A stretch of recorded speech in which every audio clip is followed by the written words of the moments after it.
வணக்கம், நான் உங்கள் பிரியா. இன்றைக்கி சேனைக்கிழங்கு ஃப்ரை எப்படி செய்யலான்னு பார்க்கலாம். அதுக்கு தேவையான பொருட்கள்: சேனைக்கிழங்கு நல்லா க்ளீன் பண்ணி சின்ன சின்ன துண்டுகளாக நறுக்கி வச்சுருக்கேன். இதில் 300 கிராம் சேனைக்கிழங்கு இருக்குது. 2 டீஸ்பூன் கொத்தமல்லி, 1/4 டீஸ்பூன் மஞ்சள், 2 teaspoon chilli powder, 1/2 teaspoon garam masala, 1 teaspoon இஞ்சி பூண்டு விழுது, உப்பு சுவைக்கேற்ற அளவு, புளி. ஓகே, வாங்க சேனைக்கிழங்கு ஃப்ரை எப்படி செய்யலான்னு பார்க்கலாம்.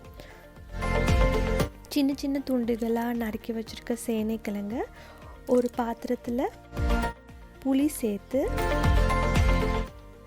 நல்லா ஊற வச்சுக்கலாம்.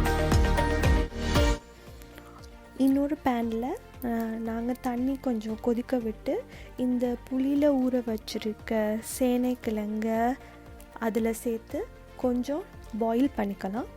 பாயில் பண்ணி நல்லா தண்ணியை வடிச்சுக்கலாம். ஒரு 2 to 3 minutes பாயில் பண்ணால் போதும்.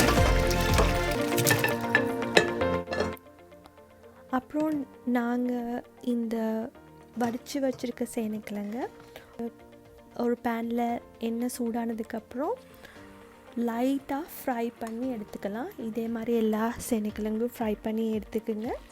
அப்புறம் ஃப்ரை பண்ண சேனைக்கிழங்கு ஒரு பவுலில் போட்டு அதில் மஞ்சள், சில்லி பவுடர், கொத்தமல்லி பவுடர், கரம் மசாலா, இஞ்சி பூண்டு விழுது, உப்பு சேர்த்து நல்லா மிக்ஸ் பண்ணி ஒரு 1/2 hour வச்சுருங்க.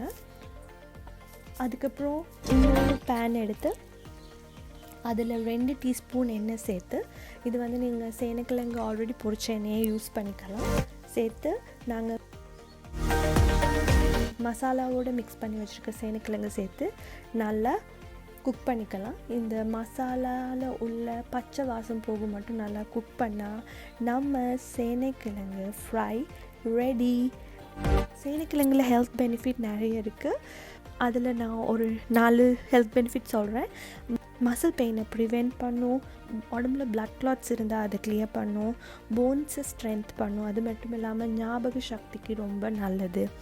உங்களுக்கும் என் ரெசிபி பிடிச்சிருந்தா லைக் பண்ணுங்கள், ஷேர் பண்ணுங்கள், மறக்காமல் கமெண்ட் பண்ணுங்கள், அப்புறம் சப்ஸ்கிரைப் பண்ணுங்கள்.